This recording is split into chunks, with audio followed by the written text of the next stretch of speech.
एक गांव था जहां लोगों के बीच में अनूठा एक बंधन था। यहाँ के लोग एक दूसरे के साथ मेहनत करते, सहायता करते और एक दूसरे के साथ खुशियों और दुखों को बांटते थे। इस गांव की कहानी बहुत ही अनोखी थी। एक बार गांव में एक नया आदमी आया। उसका नाम मोनू था। मोनू बहुत ही निराशाजनक हालत में आया था। वह एक छोटे से गांव में दूर रहते थे, जहां उनका परिवार बीमारियों और तंगी में फंसा हुआ था। उन्होंने सोचा कि वह इस गांव में आकर नए जीवन की जीने की कोशिश करेंगे। मोनू गांव में आकर एक आदर्श बनने के लिए प्रयास करने लगे। वे हर काम में मेहनत करते, दूसरों की सहायता करते और सबके लिए प्रेरणा स्रोत बन गए। दूसरे लोगों की खुशियों और दुखों में भी वे सहभागी रहते। एक बार गांव में बड़ा दुख का समय भी आया, जब गांव के मुखिया का बेटा अचानक बीमार पड़ गया।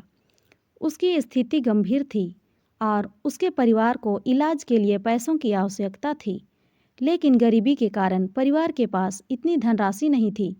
जब मोनू ने इसे सुना, उन्होंने तत्परता से अपनी सभी बचत की राशि का उपयोग करके परिवार की मदद की। वे नहीं चाहते थे कि इस दुखी परिवार को किसी भी तरह से जूझना पड़े। उन्होंने बचत की राशि के साथ साथ दूसरे गांव वालों को भी अपील की और उन्होंने भी उस परिवार की सहायता की। इस आपातकाल में गांव वालों ने एक बड़ी टीम बना ली। सभी ने मेहनत करके और अपने संगठन के साथ मिलकर इलाज के पैसे इकट्ठा किए। थोड़े समय के बाद बेटे का इलाज हुआ और वह पूरी तरह स्वस्थ हो गया। इस घटना के बाद गांव वालों के मदद करने के इरादे एक दूसरे के साथ साथ और भी मजबूत हो गए। यह उनकी सद्भावना, नेकी और सामर्थ्य का परिणाम था। वे सभी ने समझा कि एक दूसरे की मदद करके ही हमारा असली लक्ष्य पूरा होता है।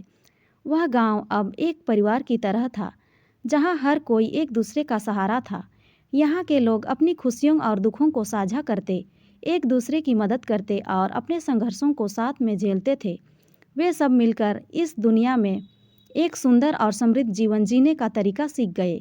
तो दोस्तों, ये कहानी आपको कैसी लगी कमेंट में ज़रूर बताएं और अच्छी लगी हो तो लाइक, शेयर और सब्सक्राइब ज़रूर करें। धन्यवाद।